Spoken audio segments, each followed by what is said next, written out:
Assalamualaikum warahmatullahi wabarakatuh. Pada kesempatan kali ini saya kembali akan membahas tentang soal-soal ekonomi yang berintegrasi. Dan pada kesempatan kali ini juga saya akan membahas tentang soal-soal ini yang saya ambil dari tryout KSM 2021. Jadi di sini ada soal, saya bacakan terlebih dahulu.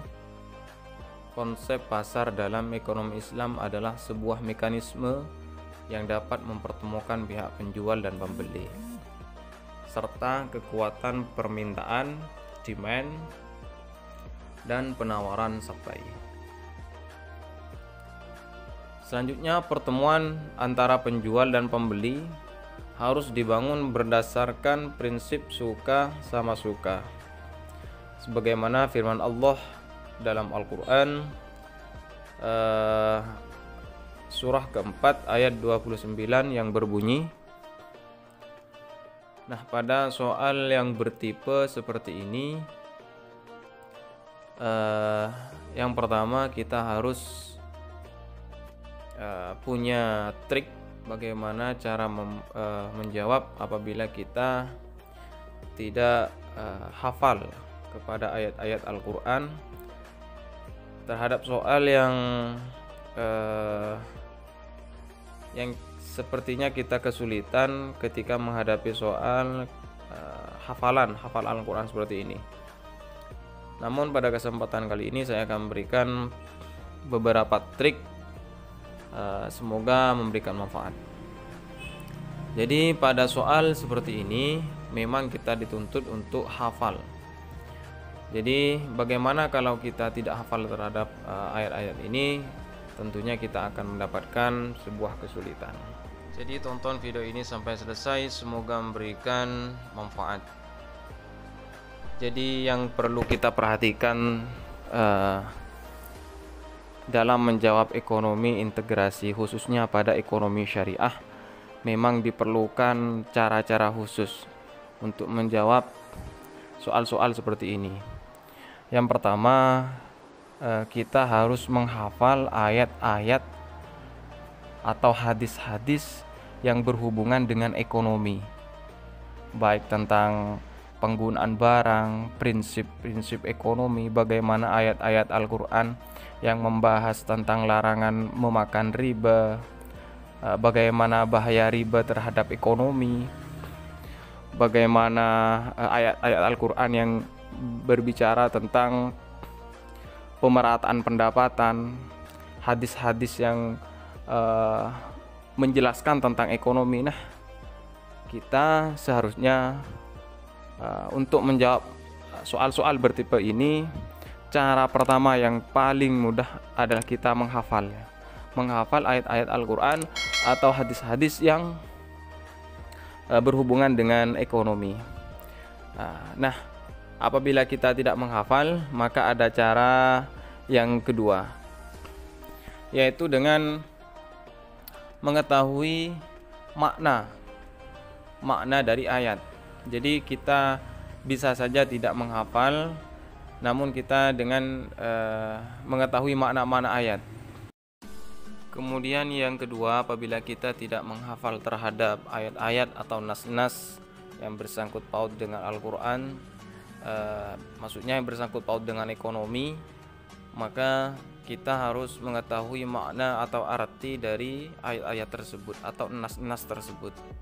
Jadi apabila kita menemukan soal-soal seperti ini, maka insya Allah kita bisa. Maksud dari mengetahui makna dan arti dalam ketika kita belajar tentang ayat-ayat ekonomi atau nas-nas Al-Quran, kita fahami dari segi makna saja. Insya Allah kalau kita memahami dari segi makna, kalau kita kesulitan menghafal ayat-ayat atau nas-nas yang berhubungan dengan ekonomi, insya Allah lebih mudah. Dan mengetahui makna dari Al-Quran atau hadis yang berhubungan dengan ekonomi untuk memecahkan masalah soal-soal seperti ini, tidak harus mengetahui makna secara keseluruhan. Kita ambil titik poinnya saja. Ayat Al-Quran atau hadis itu titik poinnya yang berhubungan dengan ekonomi itu apa. Insya Allah dengan memakai cara ini, ketika kita menghadapi soal-soal bertipe hafalan seperti ini, insya Allah lebih mudah. Jadi misalnya kita bahas dari C dulu ya. Bismillahirrahmanirrahim. Innal mubadzirina kanu ikhwana syayatin wa kana syaitanu lirabbih kafura. Jadi pada ayat ini tema dalam ekonomi ini tidak boleh kita itu boros. Jadi perilaku boros itu dilarang dalam ekonomi. Jadi innal mubadzirina, sesungguhnya orang-orang yang boros, mubadzir. Orang-orang yang mubadzir itu adalah kanu ikhwana syayatin, adalah saudara-saudara syaitan. Wa kana syaitanu lirabbih kafura, dan syaitan kepada Tuhannya itu kufur. Nah, pada ayat ini tema yang berhubungan dengan ekonomi adalah sikap boros yang tidak diperbolehkan di dalam kehidupan sehari-hari. Jadi ini tema. Jadi kalau kita mengetahui tema yang berhubungan dengan ekonomi, insya Allah lebih mudah. Jadi pada jawaban yang C ini tidak sesuai dengan permintaan, tidak sesuai dengan soal di atas. Kemudian yang B, mari kita bahas bersama apakah ayat ini sesuai dengan masalah di atas, dengan soal di atas. Bismillahirrahmanirrahim. Alladzina ya'kuluna ar-riba la yaqumuna illa kama yaqumu alladzi yatakhabbathu asy-syaitanu minal mas. Dzalika bi annahum qalu innamal bay'u mithlu ar-riba wa ahallallahu al-bay'a wa harrama ar-riba. فمن جاءه موعظة من ربه فانتهى فله ما سلف وأمره إلى الله ومن عاد فأولئك أصحاب النار هم فيها خالدون. Jadi pada ayat ini menjadi dalil, menjadi dasar atau yang sesuai dengan tema adalah ayat ini menjadi ancaman kepada orang-orang yang memakan barang riba. Jadi orang-orang yang memakan barang riba itu tidak bisa berdiri melainkan seperti orang yang berdiri kerasukan syaitan lantaran tekanan penyakit gila. Dan ayat ini juga menjadi dalil, menjadi dasar bahwasanya Allah menghalalkan jual beli dan mengharamkan riba. Jadi ayat ini tema yang sangat sesuai dengan ekonomi adalah ancaman kepada orang pemakan riba, dan Allah menghalalkan jual beli kemudian mengharamkan riba. Karena orang-orang jahiliyah pada masa dulu itu menyamakan jual beli dengan riba. Jadi Allah di sini menjelaskan bahwasanya jual beli dan riba itu beda. Jadi kalau jual beli halal dan kalau riba itu haram. Jadi kalau kita sesuaikan dengan soal di atas, ini juga kurang pas karena yang diminta di soal di atas adalah ketika kita melakukan jual beli, maka harus didasari dengan suka sama suka. Jadi antara penjual dan pembeli harus saling rela seperti itu. Selanjutnya coba kita bahas ayat yang A. Bismillahirrahmanirrahim. Ya ayyuhalladzina amanu la ta'kulu amwalakum bainakum bil batil illa an takuna tijaratan an taradhim minkum ولا تقتلوا أنفسكم إن الله كان بكم رحيما. Jadi pada ayat ini titik poin tema yang sesuai dengan masalah-masalah ekonomi itu yaitu tentang kita tidak diperbolehkan memakan harta-harta orang lain secara batil.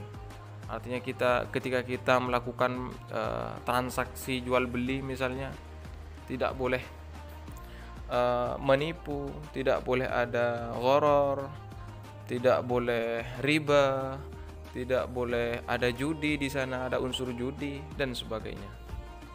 Jadi kita tidak boleh memakan harta orang lain dengan cara yang batil, kecuali dengan jalan perniagaan, perdagangan antarodin secara sukarela. Jadi ayat ini yang perlu kita ketahui, tema pada ayat ini yang sesuai dengan masalah-masalah ekonomi yaitu menjadi dalil bahwasanya kalau kita melakukan jual beli itu harus dengan cara yang antarodin, harus suka sama suka. Bahkan dalam tafsir Wahbah Az-Zuhaili itu, dalam tafsir Al-Wajiz itu disebutkan antarodin itu tidak boleh ada riba, tidak ada boleh yang menipu dan sebagainya. Jadi sekali lagi ayat ini menjadi dasar bahwasanya kita tidak boleh memakan harta orang lain dengan secara batil. Kemudian juga menjadi dasar bahwasanya kalau kita melakukan jual beli antarodin harus suka sama suka. Jadi jawaban yang paling sesuai dengan pertanyaan di atas adalah yang A. Jadi walaupun kita tidak mengetahui tentang atau tidak hafal, tidak mengetahui makna secara keseluruhan, yang penting kita tahu ayat ini menjadi dalil apa, ayat ini menjadi dalil apa. Jadi memang harus ada latihan, harus ada soal-soal yang terus dikaji seperti ini. Jadi kalau kita terus latihan, insya Allah kita terbiasa menghadapi soal-soal seperti ini.